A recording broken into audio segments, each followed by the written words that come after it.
Soidana Hallakhini Minok toamu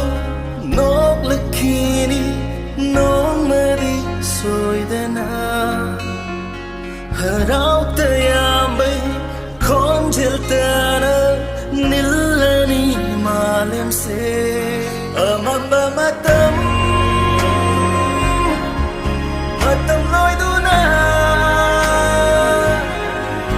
angat merayu amuk lamani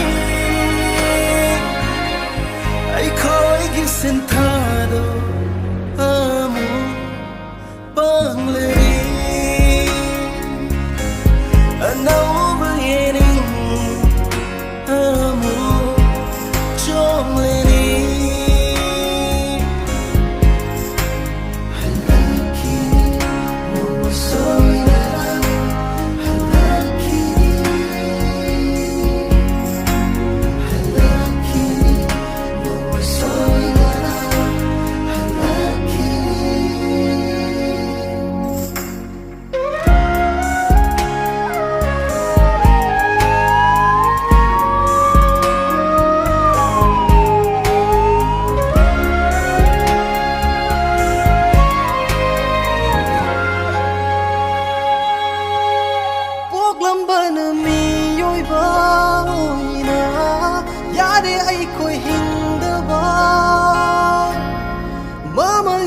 Thawai xin bukan dia de tunggi miro lei khoi na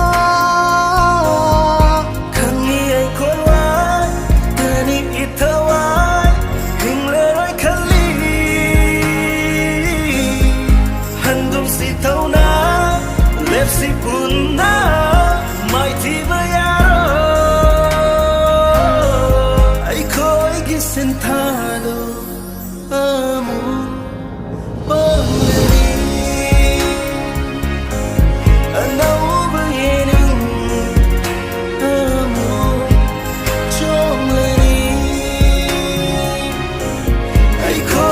Sinta